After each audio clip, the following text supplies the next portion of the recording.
আসসালামু আলাইকুম ওয়া রাহমাতুল্লাহি ওয়া বারাকাতুহু। আজকে আলোচনা করব যে সমস্ত নারীদের পিরিয়ড চলছে, মাসিক ভালো হওয়ার কতদিন পর থেকে তারা রোজা রাখবেন, মাসিক ভালো হওয়ার কতদিন পর থেকে তারা কোরআন পড়বেন। অনেকেই বিভ্রান্তির মধ্যে পড়েন।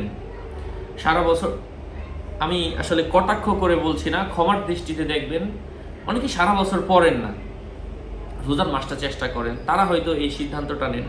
তো আমার বক্তব্য, আমার মতামত হচ্ছে সারা বছরই আপনারা নামাজ পড়বেন, শুধু রোজার মাস এসেছে নামাজ পড়বেন এমন না, সারা বছরই আপনাকে এই বিষয়টা খেয়াল রাখতে হবে। আমি পিরিয়ড ভালো হওয়ার কতদিন পর থেকে নামাজ পড়ব, একটু মনোযোগ দিয়ে শুনবেন প্রিয় বোনেরা, যারা জানেন না তাদের জন্য বলা। আর আমার অনেকে মনে করতে পারেন হুজুর আমাকে টিটকারি করে বলছে, আমি তো কাউকে চিনিও না জানিও না। আসলে ক্ষমার দৃষ্টিতে দেখবেন, এটা আসলে বোঝানোর জন্য বলা। আচ্ছা, যাই হোক, আমি আবারও বলছি, পিরিয়ড ভালো হলে এখানে 18+ কিছু কথা আছে, আসলে না বললে আপনারা বুঝবেন না কি বলার, এখন আসলে বলতে হচ্ছে। যারা আপনারা কিতাব পড়েছেন, বিভিন্ন মাদ্রাসায় পড়েছেন, তারা হয়তো জানেন, অথবা যারা ভালো আলেমাদের সাথে কন্টাক্ট আছে তারা জানেন। তবে এখন আমি আপনাদেরকে পিরিয়ডের যে মাসালাটা বলবো, পিরিয়ডের অনেক লম্বা বর্ণনা, আমি খুব শর্টকাটে বলছি। এক একজনের এক একটা রং হয়ে থাকে পিরিয়ডের, এটা ভিন্ন কথা। এটা কিতাবের মধ্যে আছে, 7 থেকে 8 কালারের হতে পারে। এখন অনেকে ভাববেন যে এই কালারেরটা পিরিয়ড, অন্য কালারেরটা পিরিয়ড না, এটা ভুল ধারণা। এখন পিরিয়ড কতদিন? পিরিয়ডের সর্বনিম্ন সময় হচ্ছে 3 দিন, সর্বোচ্চ 10 দিন। এটা ইমাম আবু হানিফা রহমতুল্লাহি আলাইহি এর মাযহাব অনুযায়ী। এখন কারো পিরিয়ড হয় 3 দিন, তো গত মাসেও 3 দিন হয়েছিল, এই মাসেও 3 দিন, তাহলে সে এই 3 দিনের উপরে নির্ভর করবে। কারো হয় 5 দিন, কারো হয় 7 দিন। তাহলে কার কতদিন কিভাবে বুঝবেন? বোঝার জন্য ওই যে গত মাসে আপনার কতদিন ছিল, এই হিসাবটা আপনার কাছে রাখবেন, গত মাসে কতদিন ছিল। তো সেই হিসাব অনুযায়ী এই মাসেও আপনি দিনটা গণনা করবেন যে কতদিন হলো। কারো 6 দিন, কারো 7 দিন, কারো 10 দিনই হয়। 10-এর আবার আরেক কথা, 10-এর বেশি যদি কারো পিরিয়ড হয়, তখন আপনি রোজা রাখতে হবে, কোরআন পড়তে হবে, নামাজ পড়তে হবে। এখন কথা যে হুজুর এটা আবার কিভাবে, কেমন কথা বললেন? 10-এর বেশি যদি হয়, ওইটা আপনার অসুস্থতা, তখন আপনি রোজা রাখবেন। কোরআন পড়বেন, নামাজ পড়বেন কিভাবে? তো আপনি নামাজের জন্য আলাদা একটা ড্রেস রাখবেন, হ্যাঁ, নামাজ পড়তে থাকবেন। তো নামাজরত অবস্থায়ও যদি ভাঙে বের হয়, তখন আপনার নামাজ ভাঙবে না, ধরে নেওয়া হবে আপনার নামাজ চলছে। এবং ওই এক ওযু দিয়ে প্রত্যেক ওয়াক্তের আগে আপনাকে আলাদা ওযু করতে হবে, এবং ওই এক ওয়াক্তের ওই ওযু দিয়ে আপনি যতক্ষণ ইচ্ছা নামাজ পড়বেন, কোরআন পড়বেন। তখন যখন আবার গ্যাপ দিবেন, তখন ধরে নেওয়া হবে আপনার ওযু শেষ। আবার আরেক ওয়াক্তের জন্য আবার এইভাবে কাপড় পরিবর্তন করে আপনি নামাজ পড়বেন। যাদের ওই যে 10 দিনের বেশি হয়, তাদের জন্য হচ্ছে এই মাসআলা। তখন এটাকে কোনো পিরিয়ড বলা যায় না, তখন এটাকে অসুস্থতা বলতে হয়।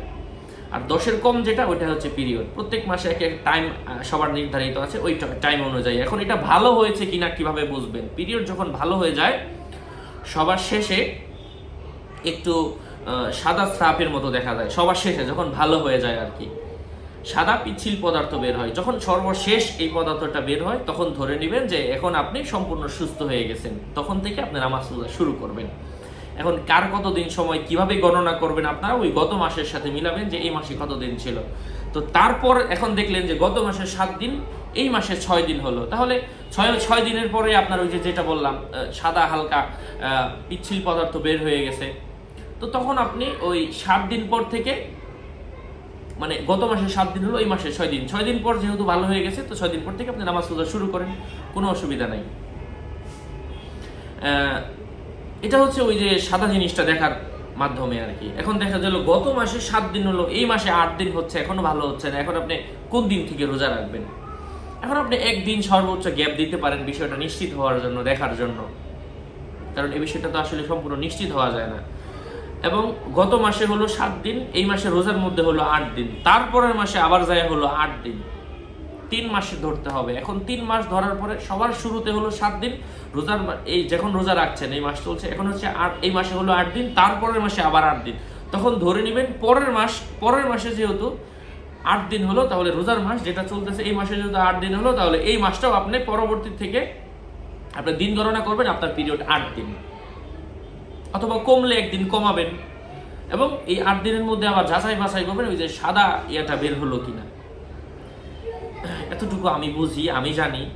তারপরেও আপনারা এই বিষয়ে আরো অভিজ্ঞ আলেম অথবা মহিলা আলেমা যারা আছে তাদের সাথে আপনারা পরামর্শ করতে পারেন। আমি কিতাব থেকে এটাই পেয়েছি, আমার এই ন্যূনতম জ্ঞানে আমি এটা পেয়েছি। তারপরেও যদি আমার কোনো বিষয়টা যেহেতু আমাদের না, নারীদের বিষয়ে আমি এই বিষয়ে বলছি, আসলে বোঝার জন্য তো অনেকে আমাকে ফলো করেন, দেখতে হয়।